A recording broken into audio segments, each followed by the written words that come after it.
News channels सिर्फ petrol महंगा होगा तक बात करते हैं क्योंकि स्ट्रेट ऑफ होर्मुज बंद होने से 20% ग्लोबल ऑयल सप्लाई रुकी हुई है। लेकिन असली जियोपॉलिटिकल और इकोनॉमिक असर इससे कहीं ज्यादा गहरा है। मिडिल ईस्ट कॉन्फ्लिक्ट इंडिया पर हिडन और long term impacts. Number 1, helium और पॉलीमर इंडस्ट्रियल का बॉटलनेक। जो बताया नहीं जा रहा, रास्ते ब्लॉक होने से सिर्फ क्रूड ऑयल नहीं बल्कि नाफ्था, एथिलीन, एल्यूमिनियम और सबसे जरूरी हीलियम की सप्लाई रुकी हुई है।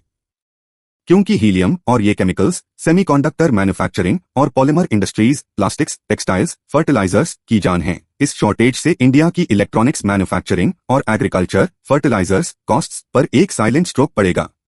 अगले कुछ महीनों में मोबाइल फोन से लेकर खेतों के खाद, फर्टिलाइजर्स तक सबकी कॉस्ट बढ़ सकती है। नंबर 2, द रेमिटेंस क्राइसिस, खाड़ी देशों का असर। मिडिल ईस्ट देशों जीसीसी में खाने पीने के सामान का 70 से 80% इंपोर्ट होता है। ब्लॉकेड की वजह से वहां ग्रोसरी सप्लाई इमरजेंसी लग चुकी है। लुलु रिटेल जैसे ब्रांड्स को एयरलिफ्ट करना पड़ रहा है। वहां बेसिक महंगाई 40 से 120% बढ़ चुकी है। इसके कारण गल्फ देशों में जो लाखों इंडियन वर्कर्स विशेषकर यूपी, बिहार, केरला से काम करते हैं, उनका जीने का खर्चा दुगना हो गया है। इसका सीधा मतलब है कि इंडिया भेजा जाने वाला पैसा, रेमिटेंसेस, अचानक ड्रॉप होगा। इससे उनके परिवारों और इंडिया के रूरल एरियाज की परचेसिंग पावर गिरेगी। Number 3, imported inflation, the currency. Rupee तेजी से वीक हो रहा है। यूएसडी के मुकाबले 93 पर चल रहा है। इंटरनेशनल एनर्जी एजेंसी ने इसे largest supply disruption in history कहा है।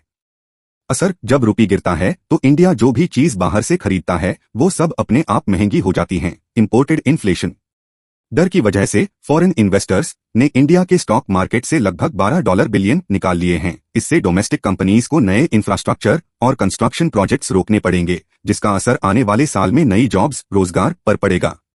Number 4, the man made crisis.